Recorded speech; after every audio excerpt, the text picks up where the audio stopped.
Uh, Hi. Good afternoon, ladies and gentlemen. Welcome to yet another edition of CCG Global Dialogue. My name is Huiyao Wang. I work here as a research fellow and the director for international communications.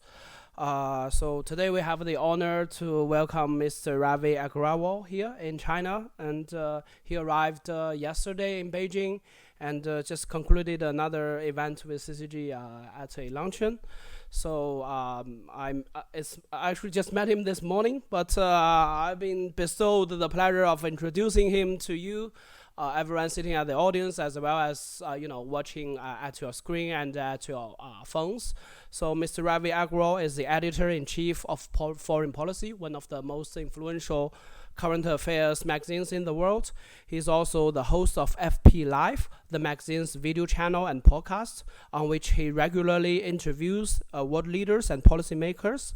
Before joining FP and taking the helm at the publication in 2018, Agrawal worked at CNN for more than a decade, I think 11 years, in full-time roles spanning 3 different continents, including becoming, head of its India bureau.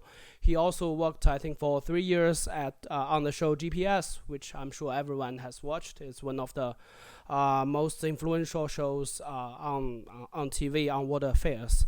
So he has shared a Peabody Award and 3 Emmy nominations for his work as a TV producer, and his writing for FP was part of a series nominated for 2020 National Magazine Award in the United States for columns and commentary. He is the author of the book India Connected: How the Smartphone is Transforming the World's Largest Democracy.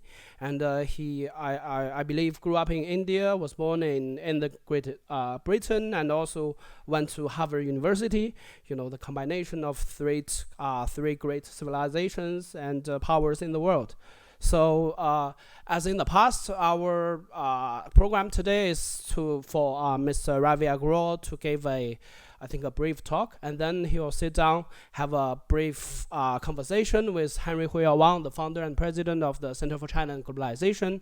After that, he will answer questions from the live audience. So we expect the program to last for maybe an hour and 10 minutes or 20 minutes. So without further ado, let's welcome Ravi to come here and give us the talk. Thank you.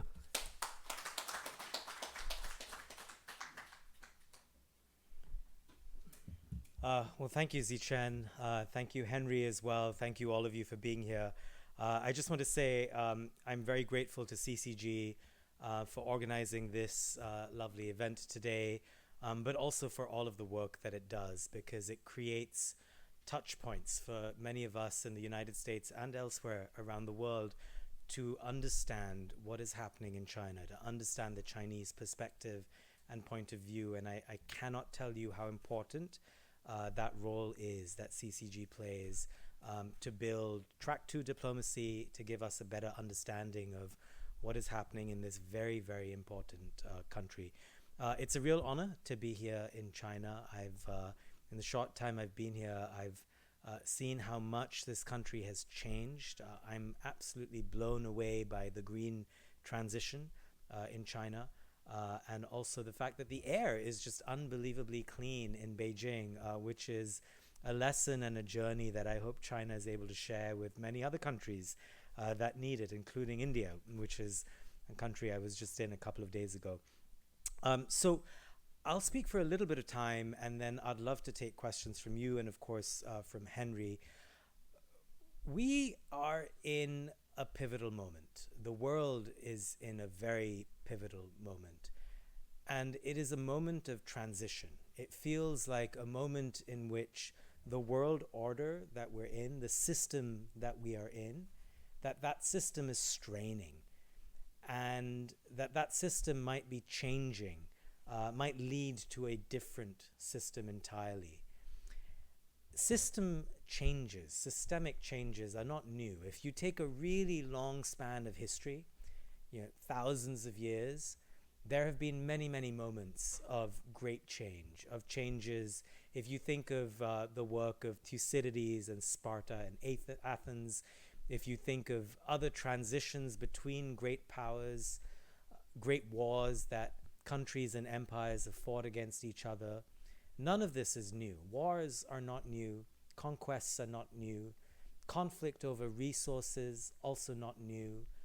So what is new about this moment that we're in? And if I had to venture a guess of what exactly feels new about this current moment, I would say two things. I mean, there are many things, to be clear, but two things strike me as salient and things that I'd like to focus on in the next few minutes.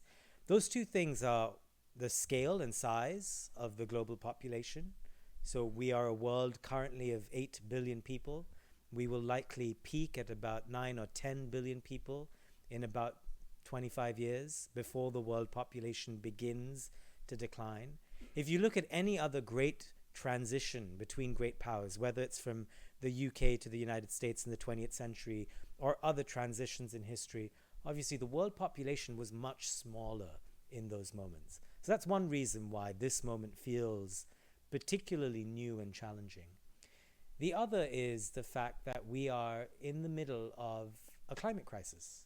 It is an undeniable climate crisis where no matter where you are in the world, everything seems hotter.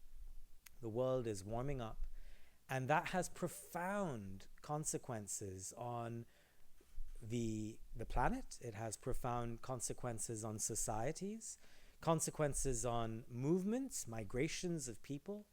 Much of the global migration that we're seeing, whether it's people escaping countries like Bangladesh or Pakistan or the Horn of Africa or Egypt, which are rapidly becoming unlivable because of the sheer scale of climate change in those parts of the world, the migratory movements from those countries into other parts of the world are all shaping politics. They're shaping various types of backlashes against immigration.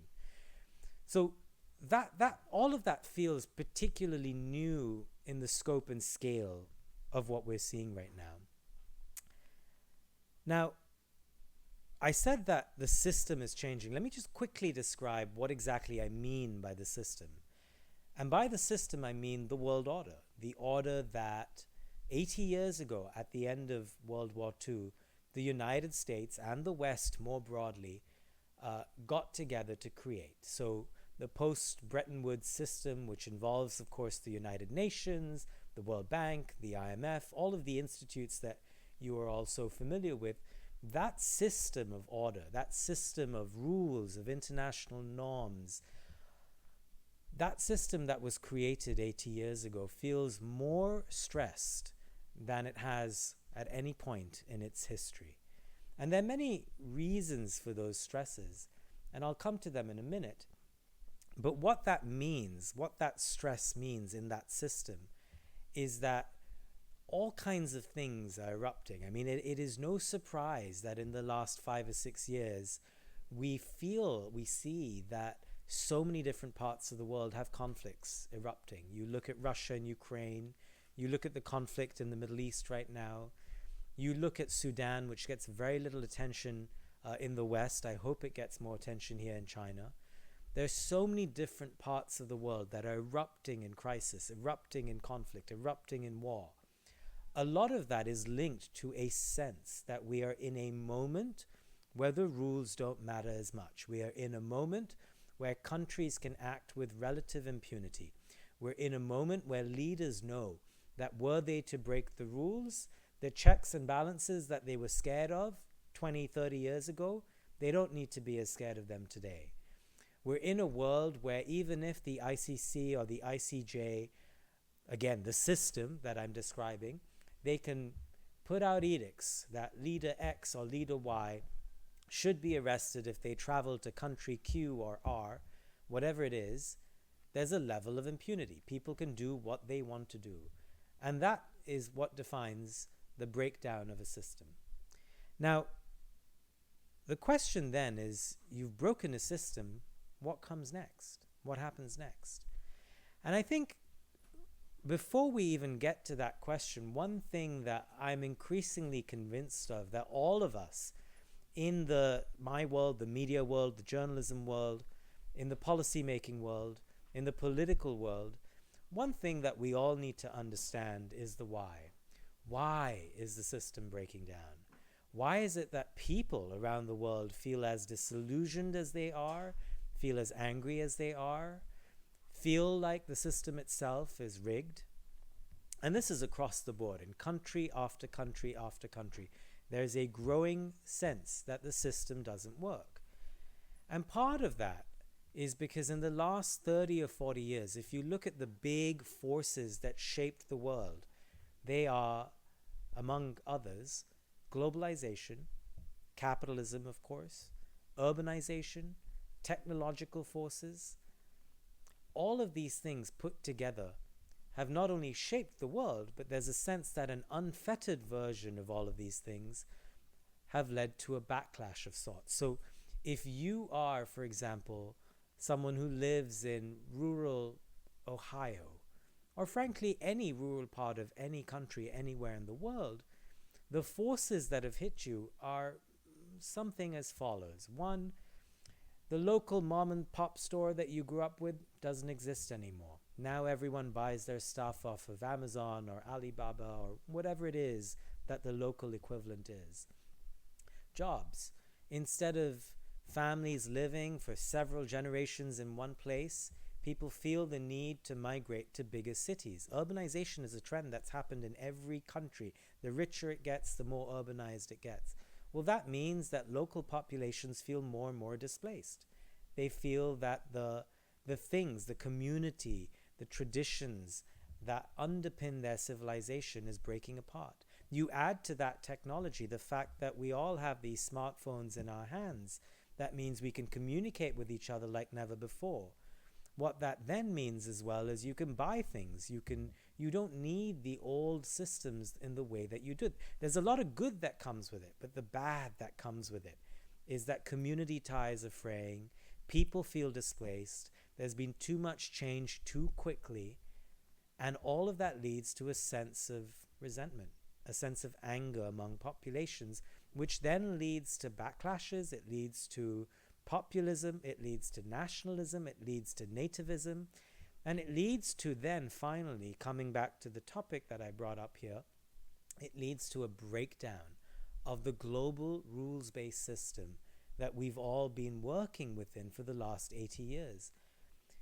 Countries, especially after the pandemic, because of the forces of nativism and nationalism and populism, countries feel that they have to, instead of focusing on free trade and globalization, they need to focus more on local.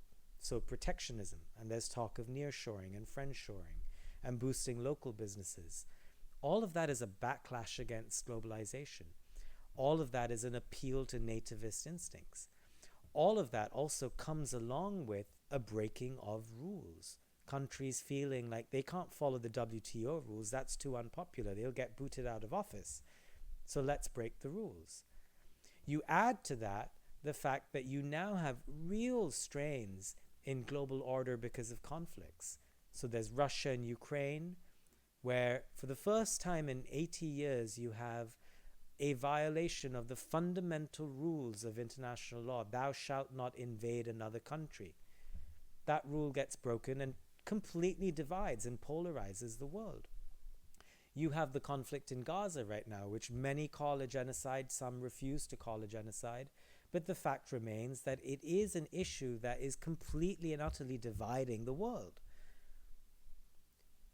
You add to that other conflicts that don't get any of the attention they should be getting, Sudan, as I mentioned, and there's a real sense globally that the system doesn't work, the system is rigged, there's a color line that determines which conflicts and wars get attention and which ones don't. There's rules for big countries and a separate set of rules for other countries. And we're in a system that increasingly looks like the jungle, the return of the jungle. Now, having laid out all the problems, what is the solution?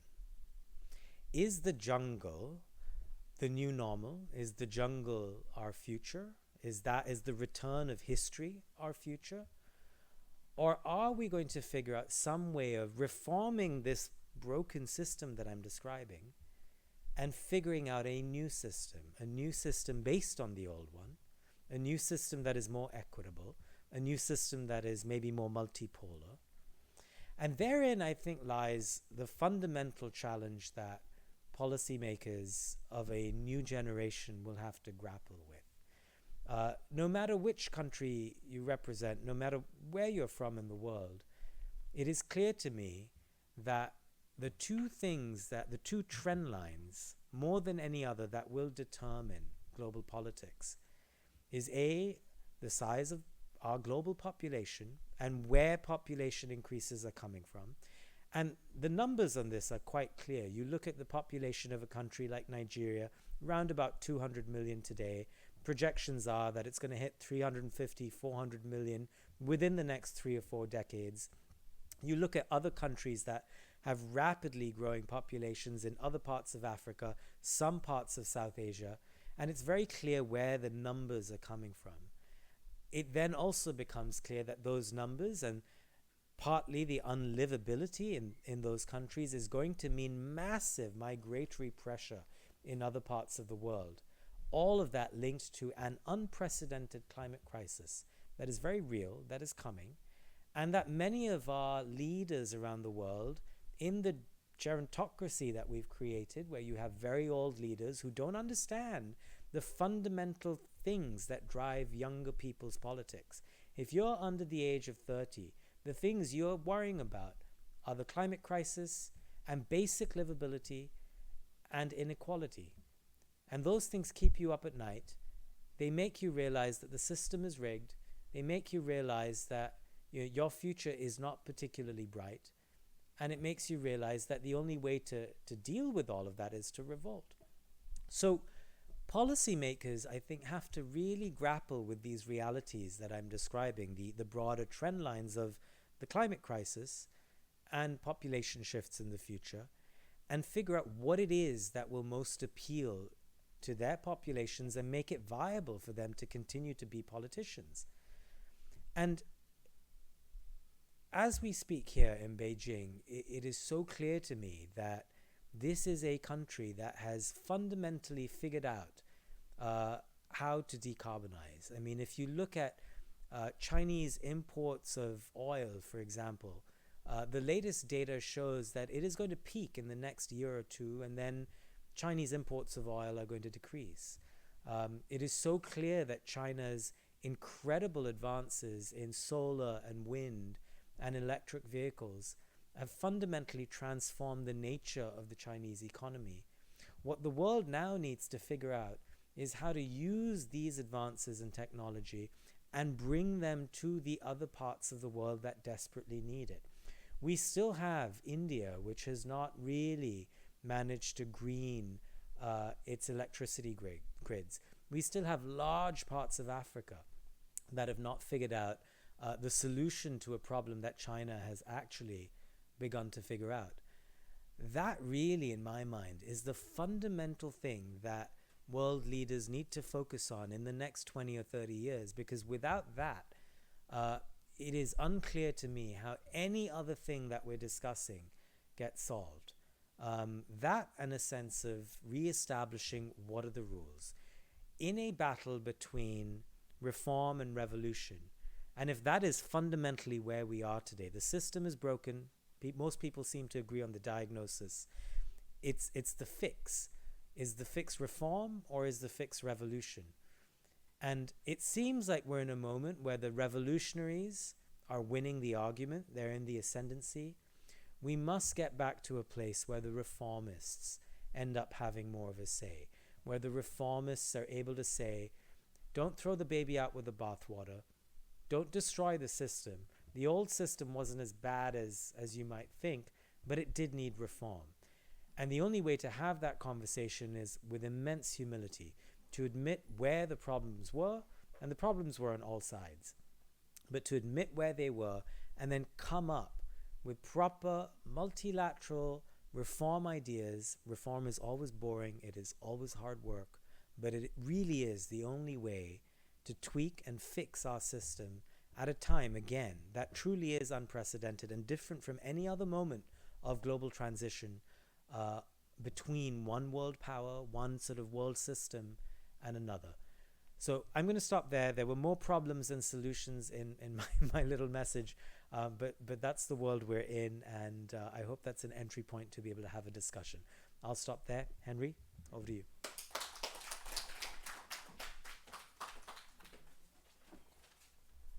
Okay, thank you, Ravi, for your diagnosis of the underlying reasons for a lot of challenges we are seeing today, as well as highlighting the enormous importance of climate change and the ways to address that, and not only address it in China but also in India and large parts of Africa across the world. So thank you very much for the enlightening speech. And so the next part of the program is for a conversation between Henry Huiyao Wang and Ravi. So before it begins, although we are at CCG, so Henry needs no introduction, but allow me to spill the ink for like 30 seconds. He's the founder and president of the Center for China and Globalization, one of the leading non-governmental think tanks in China.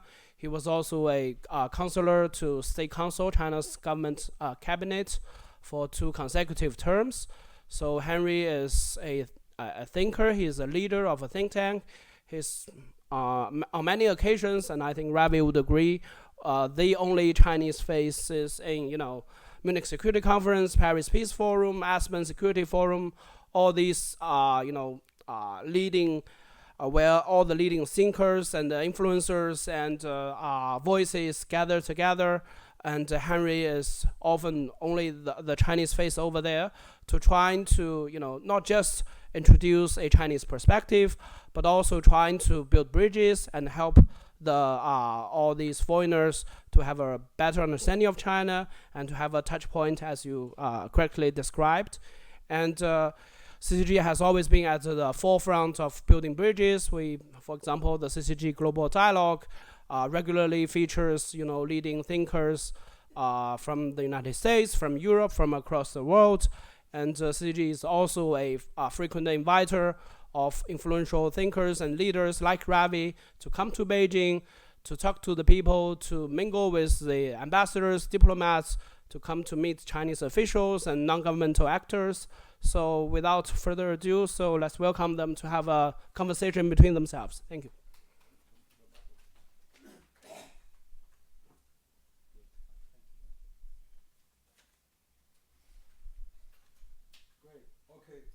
Thank you, Zhichen, for the introduction. But I really want to congratulate Ravi for his excellent opening speech, which is highly relevant and highly impactful, because that's probably the roots of our problem. You mentioned that the global system is under extreme pressure and strain. And as we know that this year, 2025, is the 80 years of founding of the UN, and so it's time to reflect, to look at this, and I think globalization, as we know, probably will change, but of course the mega trend is somehow still continue. But I particularly agree with you on this this widening gap, and also the society stratus that is not really well maintained in the last for 50 years. And so one of the things is that we found that we all have a domestic problem, but then maybe we all say it's other people's problem. And so how do we do? Because I know that OECD actually proposed the global minimum tax some time ago, and the G20 and 100 some countries follow on that, and also China is agree on that. So if we can really get this kind of a global system that so that multinational, if they made enough money, they can repatriate back to really support the local social programs and then doing more things. So probably that would be a nice way of doing that, because we see multinational is the big driver of the globalization. But then we are missing that kind of a governance, and the OECD proposal is not really being implemented. That was a consensus 2 years ago. Now it's seems slowing down. So what do you think are the solutions? Right? You outlined so well, and then this global challenge and mismatch. But what are the solutions we can find? And particularly, we are embracing another new industrial revolution, the green transition we're having now. So So we'd like to hear from you. You've been traveling and attending all the global events and leading this, very influential foreign policy magazine. So we'd love to hear from you. Yeah. Gosh, the solutions are always harder than diagnosing the problems. And it's strange. We're in a moment where I feel like everything I said, the left and the right would agree in every country. Okay. The diagnosis of the problems are the easy part. Okay. It's the how to fix it that becomes much, much harder. I think it was the former European Commission President Jean-Claude Juncker who once said, we all know what to do, but if we did it, we'd never get elected again. And therein lies the problem. I think there is a kernel of an acknowledgement, a political acknowledgement, that the solutions are not politically feasible. And, I've long felt that most politicians don't give the people enough credit. In that, there's a sense that the people can't take the truth. That if you tell people the truth, they will make a bad decision, or they won't be able to take it. And I think if you are of the view that the biggest problems confronting the world in the next 20, 30 years are related to the climate crisis. And I think at this point, that for me is table stakes in any serious conversation. You have to be able to admit to the scope and scale of the problem. If you are to admit to the scope and scale of the problem, there's little confusion then that should provide a sense of clarity that needs to be the organizing principle around which we all act. And therefore, if you have a leader who is not being honest about the scope and scale of that problem, to me it's surprising that those leaders get reelected. And part of that, I think, is generational. I think we are likely at a global tipping point where, because there's little doubt in my mind that younger people get this in their bones. They understand, anyone under the age of 30 generally understands that the climate crisis is existential, that global migration flows are linked to climate change, that many of the parts of the global system that I was describing, inequality, unfettered globalization, unfettered urbanization, many of those things aren't sustainable in the way that they were going. And therefore, I think young people especially are readier for truth from their leaders than they've ever been before. And I think the leaders from the left and the right who are the fastest to understand this, who are the fastest to understand that their populations are ready for the truth, and they're ready for radical solutions, and that they're ready for an element of pain as well, if the pain leads to radical solutions that could help them. I think the leaders who are the fastest to grasp that about how younger people think will be the leaders who will emerge with intelligent, smart reforms that could fix elements of the broken system that we're talking about. I think leaders who continue to lie about these problems will just kick the can down the road, but they're not going to last. Because ultimately, even in the limited time we have, given the scale of the crisis I'm describing, ultimately, if all you do is kick the can down the road, you will be found out. We have to have that much faith in the way in which people power works. Absolutely. No, I agree with you. I think that we are lacking this, united to confront those common challenges to the mankind. As you absolutely single out, the climate change is one of the most pressing challenge for the mankind. And then yet we hear some pulling back on efforts, and then so. Like U.S. now recently withdrew from Paris climate change, so it's quite a disappointment, I think, for probably many people. But we were both at the Munich Security Conference this year. I was there, that we launched this report. I was part of this panel who launched this report with the Munich Security Chairman Oskan. There is on the multipolarity.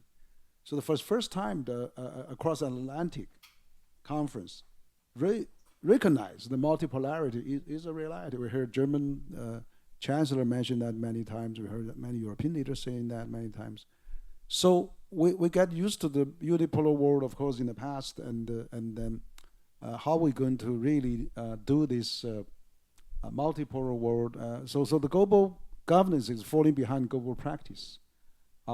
So what do you see of this re-emerging of global South like India and China and the BRICS countries, and then we see G7 is getting more minimum role now they're playing. Even President Trump was left earlier, and so how to see? G20 we're going to have it in South Africa pretty soon. So and also APAC in Seoul later this year. So what do you think about this global governance? While the UN system, Bretton Woods system, has been really getting more dysfunctional, but where are the few other additional system that we can build on? And AI is also coming up. There's no governance at all, and so we are facing a disrupted and disorganized world. And so what's your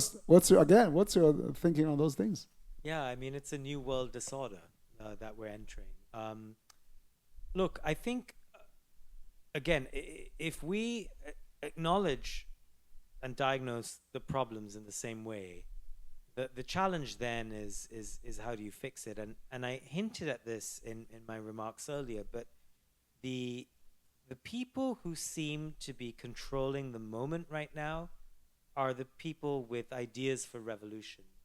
And while we do need radical solutions, I do think that the radicalism still needs to work within some sort of system.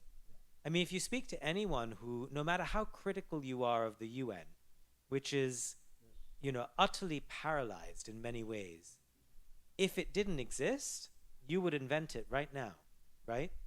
So should we blow up the UN, or should we figure out how to reform it? And I think any sort of dispassionate, sensible discussion will come back to reform. And so in as much as the moment right now feels revolutionary, my own instinct is that the revolutionaries aren't going to win out, because, what plan do the revolutionaries have?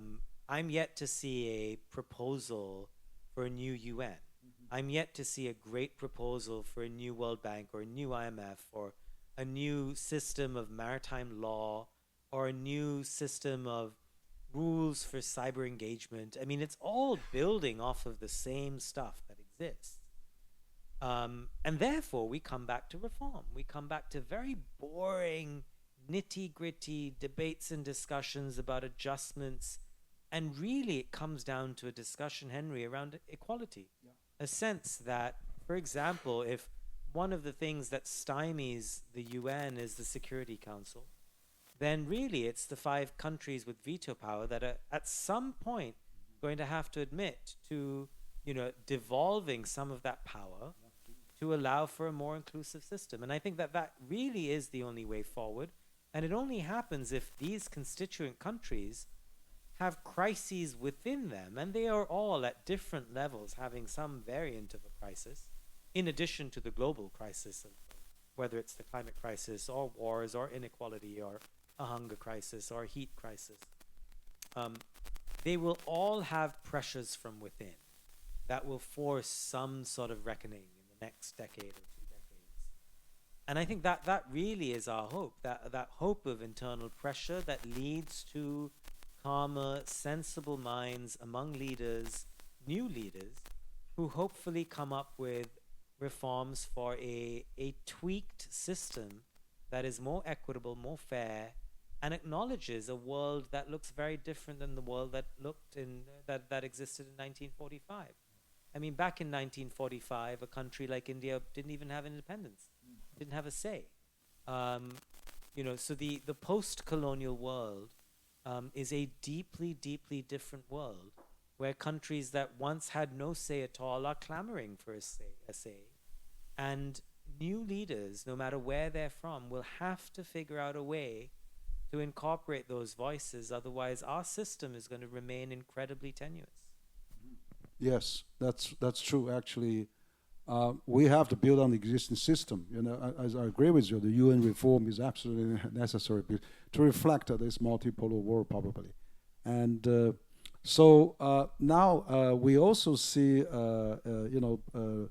recently I mean, the coming up of this geopolitical tension. Now we have Russian war on Ukraine, we have Gaza, we have the world seems to be more risky. At least we're seeing the war happening in your living room every day. It's scaring and really terrifying to see that being bombarded every day in people's lives. So what are the solutions for that? And for example, we see the European countries now, are going to drive up their defense budget to 5%, and so that is going to impact the daily lives. I mean, if you have more gun and powder, then you have less bread and butter.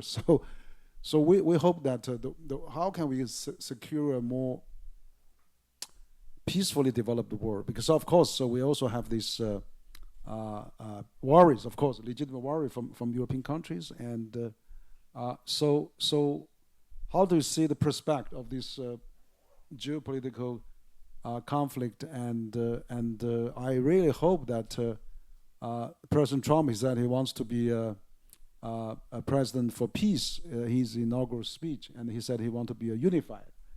So I'm thinking, this year is the 80 years of a Second World War and 80 years of a China anti-Japanese victory as well. And also, if there's a occasion, I think there's 3 occasions.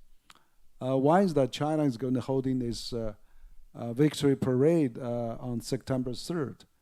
And then there's another occasion is the UN 80 years summit in UN, and all the global leaders probably will go there.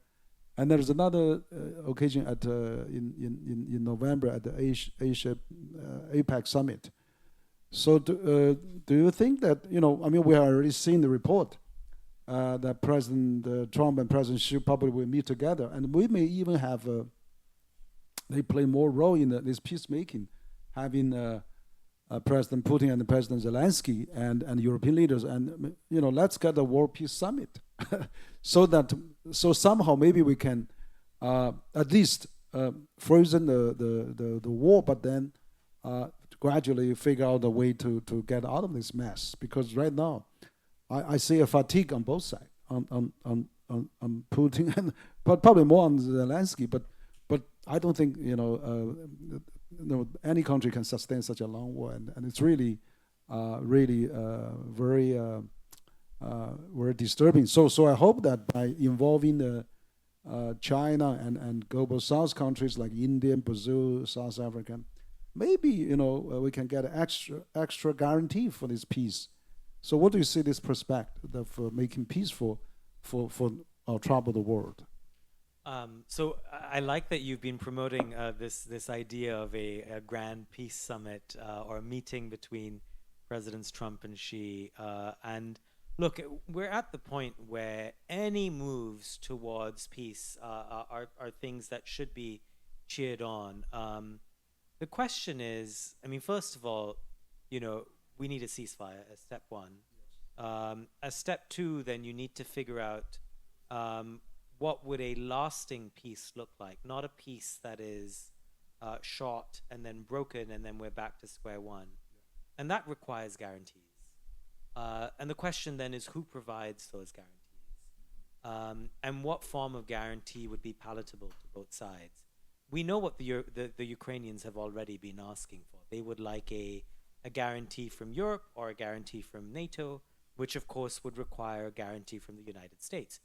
For various reasons, that's been quite unlikely on the United States' side, although maybe President Trump has flip-flopped on that front, and maybe he may be more minded, more likely to support Ukraine in the future.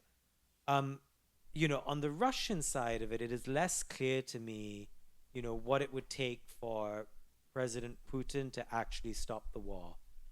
It is less clear to me that he will abide by agreements. And frankly, I think China here actually has immense leverage. It is now well acknowledged that when there were fears that Russia might have used or could use a sort of tactical nuclear device during the war, that China stepped in to sort of really make clear that this was a red line. So I do think China has immense leverage with President Putin of Russia. And I would love to see China use that leverage more forcefully as a force for good more globally. And look, I think China could win a lot of international fans were it to play a more active role. You know, we often, the people who like to flatter President Trump to get him to do something, they often say that, Mr. President, you could win a Nobel Peace Prize if you do X. And I think the variant of that here in China should be Beijing. You know, were you to sort of push Russia to really stop this war, you could win a lot of soft power and popularity globally, is sort of a variant of that, because I do believe it's true that China has this leverage. So you're right that it would take some variant of a so-called neutral peace force involving Chinese peacekeepers or Indian peacekeepers or BRICS peacekeepers involved in the mix for Putin to consider, you know, something that has a longer-term guarantee. But of course, one would have to keep in mind the Ukrainian point of view in all of this. I like your idea of a summit, a peace summit. But as you know better than anyone else, all the hard work has to be done ahead of time by diplomats who hammer out all the details. Absolutely. I wrote an op-ed at the New York Times early March of 2022, after the war broke out in Ukraine, which I said, you know, China could actively involve to really give off-ramp to Putin.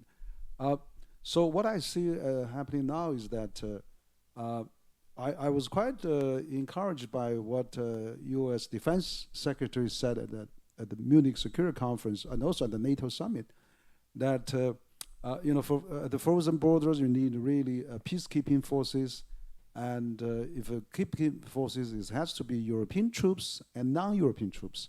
So U.S. already said they're going to send any troops there, and so if it's non-European troops, I really think that those BRICS countries, India, China, Brazil, South Africa, could probably play. And actually, China made a peace proposal, 12-point plan, and then China and Brazil made another peace proposal, 6-point plan. And then China, Brazil, South Africa, they had the Friends of Peace and UN established for this Ukraine crisis. So I'm thinking now, because it looks like it's stuck now. President Trump has made so many phone calls with Putin, and it goes nowhere, and President Trump got frustrated. He said, no, I mean, we have to resume the support and everything. And so I think at this time, President Trump probably realized it wasn't that easy to finish this war, but also for Russia to accept this ceasefire. They would not just like the troops of NATO, European troops stationed at the peacekeeping, because that's the reason they started, according to them, that NATO troops approaching them. So if we have a BRICS guarantee and China, India, and more Brazilian and BRICS country guarantee, in addition to NATO, EU, US guarantee, probably Putin will say, okay, this is more balanced. And I think China does have a lot of influence as the largest trading partner of Russia. Russia GDP has gone up 4.1% last year. I think largely also has a good trade with China. But if we have that, U.S. already had a big mining agreement with Ukraine, and Ukraine is a Belt and Road country of China. So probably we could have helped Ukraine to reconstruct. And then, so if we can really frozen or ceasefire and have the UN pass a resolution, Security Council at Peace Summit, let's get the 7-party talks, P5 plus EU and Ukraine. Hopefully we could stop the mess there. Yeah. But let me ask you this. should there be consequences for President Putin? So, should he be allowed to return to normal life? Let's say in this scenario where you have a peace process brokered by all these countries, is it just back to normal for President Putin? No consequences for having started a war? I mean, I dispute the why. I don't think it's just because in his mind NATO was approaching or a threat to Russia. I don't buy that thesis, but either way, should he face any consequences for war crimes committed in Ukraine? Yeah.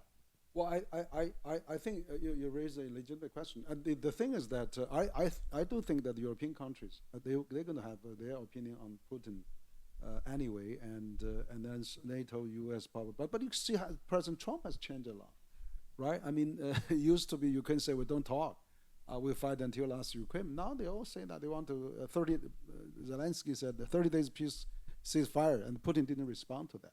And then Trump has say, blame Zelensky to start a third world war at White House. So I think probably U.S., the European countries also largely influenced by U.S. When they see if U.S., I don't know what kind of a trade, ceasefire deal they're going to get into. U.S. still play a big part, but I'm sure European will hold their opinion. But I'm sure the BRICS countries would probably have a somewhat different view. So the most important thing is to stop the war and stop the killing and casualty. Probably that's also President Trump's perception. So I think, and then we'll leave that to the history to decide to punish to do whatever needs to be. But I think most important, we should stop the killing of the civilians. And I agree with President Trump at that point. In the millions or how many thousands of killing, it's terrible. So we need to really stop that. Yeah. But I'd like to ask Ravi another question now. And that we've been having this trade dispute, trade war, and we had the second term. Seems China is really standing up. Canada did some retaliation also, but then it looks like Trump is toughing on other countries now. He's making demands for Vietnam, for Indonesia, for Japan, and even now Europe. So China has reached agreement with US in Geneva and in London, and then this weekend in Stockholm. So what do you see the prospect of the two largest economy? This trade, trade tariff war going on, and how can we? I mean, it looks like Trump is going to raise every country to 10-15% more. So do you think the U.S. is really going to benefit, as Trump saying, billions or trillions of revenues being generated? Will this going to be sustained? Because I think U.S. on the other hand, even though they lose a little bit on the deficit, but they enjoy a huge surplus on the service trade, a huge surplus on the investment because all buying U.S. dollars, all investing in U.S. stock markets hitting all-time high. So they're benefiting all the other sources, but then you can't get everything benefited. So they also want to trade deficit eliminated. So would that be practical solution, you think? That was not quite too difficult. well, see, here's the thing. I mean, it's a fool's errand to try and predict what Trump is going to do. And I think, there's always a sense in other countries that there is some sort of grand strategy in this new White House, a grand strategy on trade or a grand strategy on, hemispheric politics. My sense is that there isn't a grand strategy. I think Trump, in many ways, is a gut instinct politician. He has a diagnosis of what the problem is. He has a unique understanding of trade in his own way and economics. But I think he's sort of shooting from the hip, as it were. I think he's figuring out what to do day by day. And that's why it's increasingly impossible to predict where things are going to land up. I think for this audience here and everyone watching online, one way I have found useful to try and diagnose and understand Trump is he's a TV producer. Trump is a TV producer for whom every single day is the equivalent of a reality TV show. And the most important thing in a reality TV show is that the audience has to keep on watching. And for an audience to keep on watching, you need unpredictability, you need drama, you need spice, you need moments in the Oval Office that are unpredictable, that are volatile, that are roller coasterish. You need suspense. You need outcomes that are tear jerkers, outcomes that seem positive one day, not positive the next. Trump understands the ebb and flow of TV. He understands what will keep people's attention, and invariably here we are talking about Trump and what might be on his mind. So I think it's very important for those of us in the analyst class, those of us who are journalists, to keep in mind that Trump is programming our discussions. Yes. Trump is running a show. He's running a reality TV show.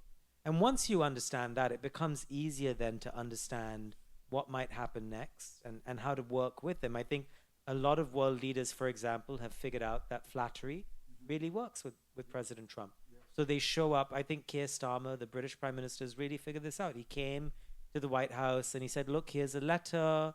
It's an invitation from the king for a state visit, a second state visit. No one's ever come for a second state visit. This is really special. It worked. It worked with Trump. And I think other leaders are figuring out that a mix of flattery, special projects, quid pro quo, that works with the president. So Big ceremony too. ceremony works, pomp and circumstance works. So this is not really answering your question about trade and uncertainty, but what I'm getting at is that we're in for a roller coaster, Yes. and we're in for a lot of flip-flops, and so it's hard to project. We know economics will tell us that the impact of tariffs at the level and scale that Trump has proposed is not good.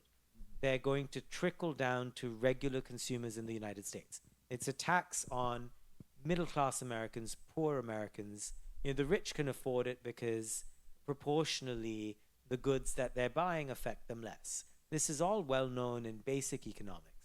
At some point, if high-level tariffs continue beyond the flip-flops, then there will be a sense and an understanding among the people and in economic data that the trickle-down effects are deleterious for a majority of Americans. If that sense becomes solidified and popular and shows up in polls, then you might see a big reversal amid the flip-flops along the way. So impossible to predict. There isn't enough data right now. But again, remember that Trump is very attuned to polls, very attuned to how people think. And that, in turn, might be the best way to influence the president. Lobby groups, pressure, and ultimately people pressure. The United States, whatever you might think of it, is a democracy. Yes. And in democracies, popular opinion matters. Great. You got a lot of insights there. Thank you for all those good advice. And final question before we open for the Q&A audience is that you are a graduate of Harvard, and you were born in London, but also grew up in India, but then studied at the U.S. and made a very successful career at the helm of Foreign Policy magazine. But so what do you think about the talent, the study? I know that China used to be the largest source of student going to United States. At the peak time, it was almost 400,000. Now it's 270,000. But you went there quite early, right? You went to the United States. And so what's your advice for young people? We have some intern and we have some young people here for there, also for the audience in the world, So cross-cultural experience, English learning, and of course, you just come back from India. And how is the India young people view that? And what about UK or Europe or study in China? So overseas student, would that still be a great experience and that we needed in this more fragmented world that for this culture, people-to-people exchanges? Look, I think ultimately, continuing from where we were before, people power matters. If you vote with your feet, that is the biggest signal you can give a country and its policymakers. So if you're young and Chinese and you have been going to the United States for your higher education, I know your children have studied in the United States. Many Chinese leaders have sent their children to the United States to study. Even the president's daughter has studied in the United States. Were that to stop, that is a major signal of how you think about where your best prospects are. So I think the fact that so many important Chinese leaders, sort of business leaders, have sent their kids to the United States for higher education is a vote of confidence in the American system. Were that to stop, were that trend to reverse itself, that would be a massive body blow to American universities, but more broadly to America's standing in the world. So in many senses, we think of democracy as a national thing. It is also a global thing. So if Chinese students stop going to the United States, if Indian students stop going to the United States, that's about 500,000 people already, right, annually. Were that flow to stop, I mean, American universities will really struggle in a dramatic way. And I have little doubt within a few years would put immense pressure on the government to figure out a better way to keep attracting international students, most of whom are paying full fees to study at all of these universities around America. Much of the debate, by the way, in the media is focused on Harvard and Columbia, but it's much bigger than that. As you all know, America has many, many, many dozens, 100+ more universities that are excellent. And were they to lose international students as a source of revenue, their futures are imperiled, at least their futures as we know them. That's one thing. The second thing is, again, I mean, nothing is static in the world. As China rises, there are going to be more international students who come here. As India rises, there are going to be more international students who move there. This flow of students, basically a flow of the future, is the most important form of voting on which countries are going to succeed in the future. And, I think America's in a moment of madness on this particular issue to make it harder for international students to come in. For many, many years, America's secret sauce has been the fact that it attracts people from abroad, not just for its universities, but for this bigger idea of the American dream, that no matter who you are, no matter where you've come from, you can move to the United States and you can make it. I mean, I moved there at the age of 18. I had never been to America before. And I was seduced by the idea of the American dream. And, it would be heartbreaking were that dream to be broken. Not just for America, it would be heartbreaking for the world, because it was an example for the world for what could be.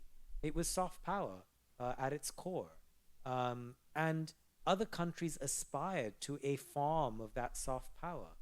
We all know this. I mean, Joe Nye's book, Soft Power, was a bestseller here in China. Everyone wants to figure out how to be popular, how to appeal. This is true of people as much as it is of countries.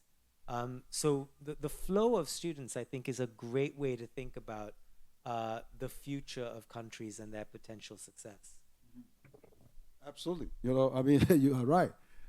China, India make half of the international student in America, which is about 1 million. We have already over 500,000 or 600,000. So that's exactly, and it supports thousands of jobs and university budget.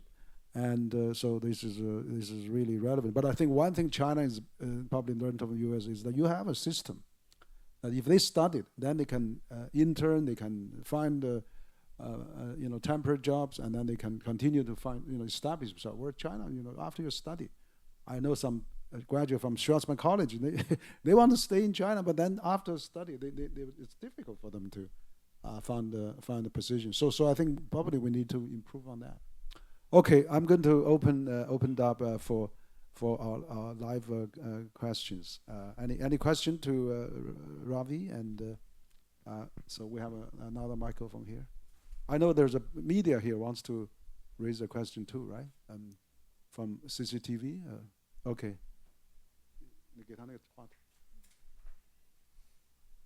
CCTV is the largest television network in China. Of course. Yeah. Very familiar.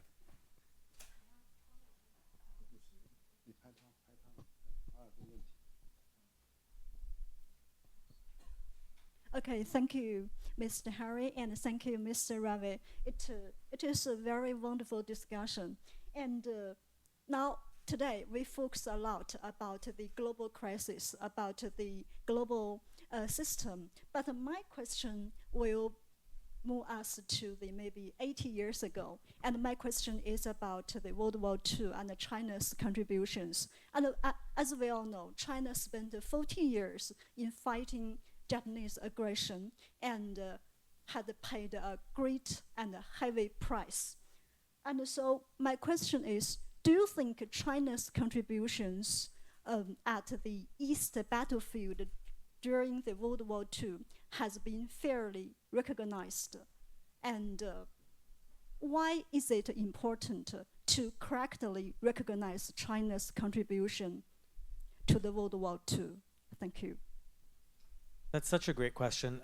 Look, I'm going to speak with a degree of humility here. I am not an expert on the exact role that China played. What I will say is this: history is written by the victors of any particular moment. It is not just China. There are many countries that played an immense, outsized role in World War II, in ending World War II. So you mentioned China, yes. Russia lost more people than most Western countries put together. It is not something that is acknowledged in Hollywood or in popular culture. Think of the colonies at the time. I mean, the British colonies sent millions of soldiers and troops that were fighting in different arenas, in different parts of World War II, again, that are largely unacknowledged. Speak to many people from Nepal, from India, from other parts of the former colonies who will say that they lost family members in World War II that were never quite acknowledged in popular discourse around the history. And that is something that should be corrected. It is something that ultimately requires funding. If you think about the biggest sources of mass media, Hollywood, which has done many, many versions of the history of World War II, tends to focus on particular stories, particular domains, particular aspects of World War II that they think will appeal to their audiences. This makes perfect sense, by the way. And the answer to that is China should make movies that focus on its contributions to World War II, and it should popularize those movies not only to the Chinese audience, but to a global audience. And if you make these movies at a higher quality, with better graphics, and in a way that a global audience can truly appreciate and understand, then it will have the same effect that Hollywood movies had. And it's not just China. Every country should be doing that. History gets told by the people who tell it best. Now, notice how I'm not doing a right or wrong here. I don't speak for America. I don't speak for any country. I'm a journalist. I don't have a side that I fight for. The point I'm making is that every contributor, every country, every culture needs to speak for itself. And sometimes who gets to speak is determined by who has the resources, who has the ability, and who has the marketing involved. It so happens that we've lived through an era where America and Hollywood and Western storytellers have had an outsized role in telling the history of the world. It's beginning to change, by the way. Good. Okay. Further questions? Maybe Mr. Chen, oh.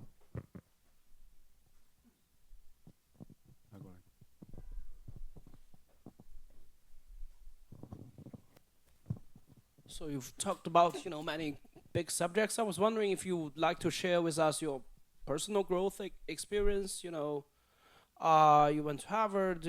After that you wanted to become a journalist. I see, and you were obviously very successful, and you began to lead foreign policy and influential publication at a relatively young age. And my understanding is you've turned around the magazine from losses to actually profitability and higher visibility. So as a immigrant to the United States, how do you, in your course of travel from a journalist to a leader of a media outlet and a public intellectual, so do you have anything to share with us here? Thank you.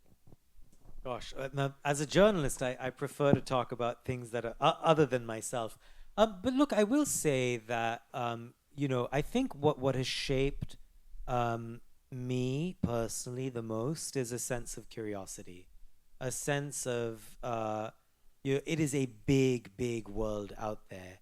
And I think what animates me the most, what gets me interested the most, is connecting the dots between different cultures, between different countries, different languages, different histories. Some of that is obviously a product of my own upbringing. I was born in London. I grew up in India. I ended up moving to America at a fairly young age, at the age of 18. So in many ways, my life has been shaped on 3 continents, and I'm necessarily someone who doesn't quite fit in naturally in any one place. I'm an insider, outsider everywhere I go, whether it's India, whether it's the UK, whether it's America. And so in being that sort of an insider, outsider, I necessarily have a sort of a take or a stance that, is looking for the cross connections, that is looking for comparisons, that takes any situation that happens in one part of the world and tries to sort of zoom out on the world and make sense of it globally, compare it to other things, whether it's in history, whether it's geographically. And honestly, that's how I make sense of the world personally. And it's also, I think, a good way for a magazine like mine to try and make sense of the world at a time when we are incredibly polarized, not just intra-country, but inter-country as well. And at a time also where the idea and the definition of truth is very much in dispute. And this isn't a topic that's come up yet, but I'll go there.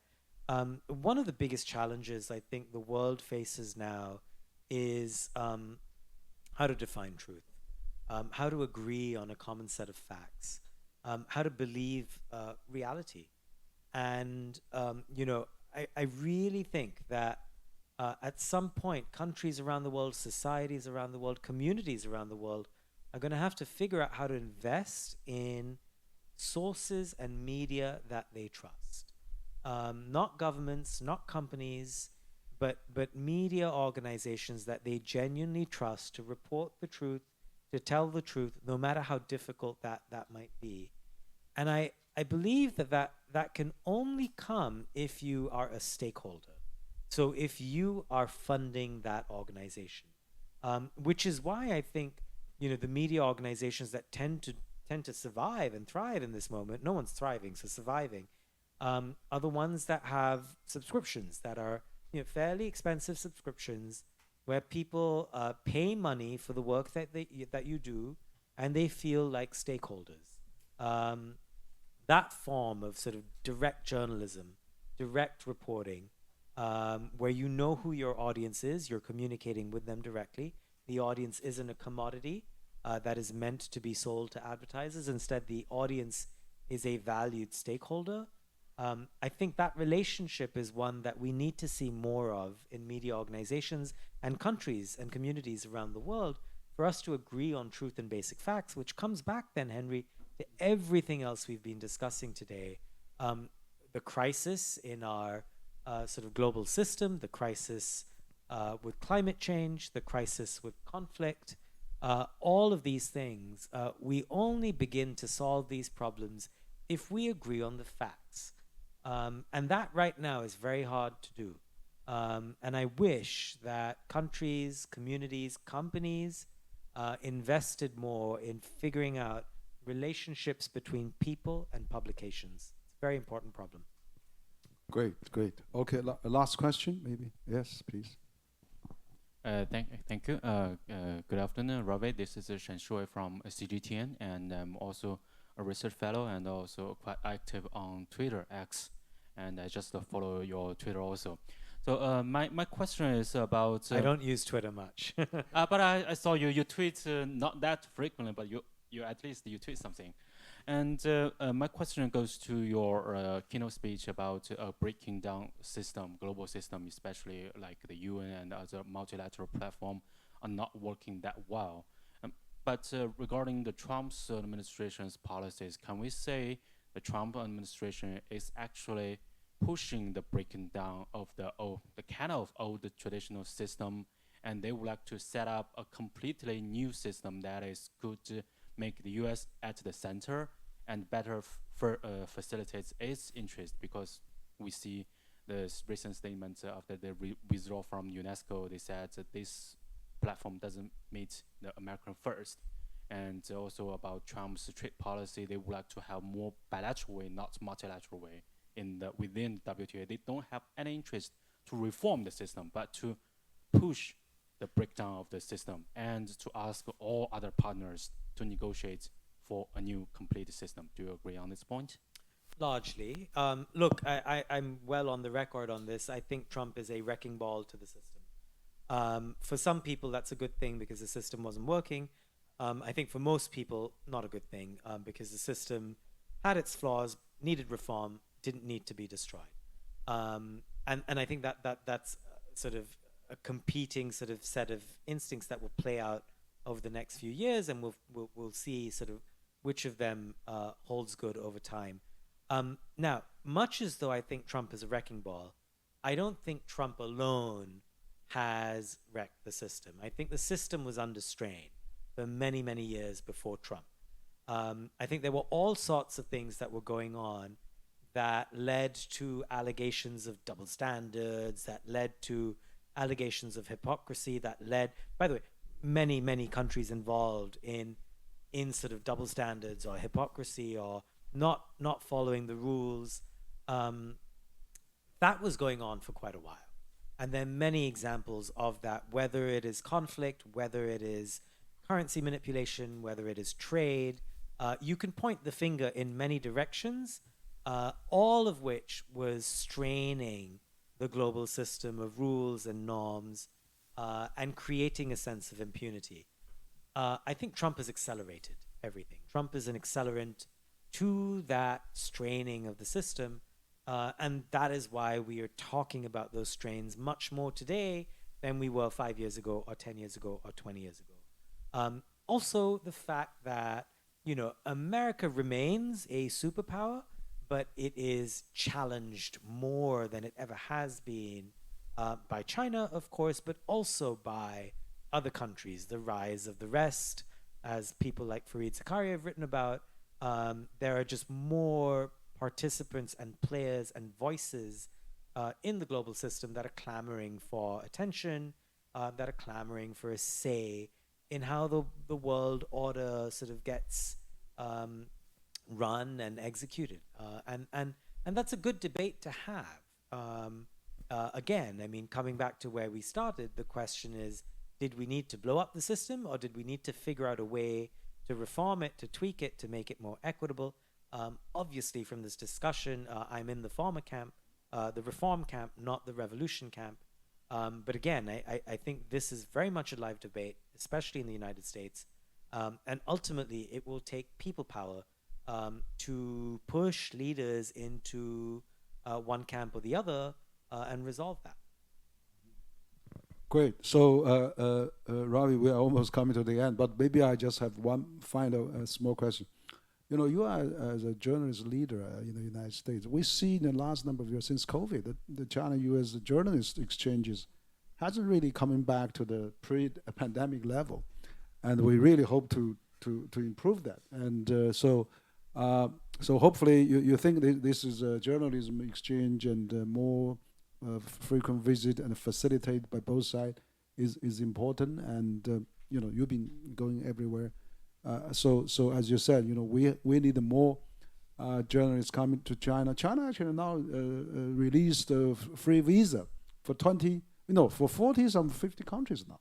So we hope that particularly between U.S. and China, we could have more relaxation, so we have more people like you to come, and and more dialogue and exchange, and better understanding. I very much hope so. I think journalism is really important. Criticism is really important. I think people, communities, leaders need to be open to criticism, need to be open to reporting and journalism, need to make it safer for journalists wherever they are. I say this about every country, everywhere in the world. It is really important to let journalists do their jobs. It is really important to give them visas, to let them tell the stories they have to tell. I think the people, wherever they are, anywhere in the world, can take it. Okay, so I think that we have run out of the questions, and so appreciate you coming to CCG and give us a very vivid and but also lively and your first-hand and also frank discussion. So let's give Ravi a good round of applause, and thank you again for coming to CCG. Thank you, Henry. Thanks for having me. Thank you to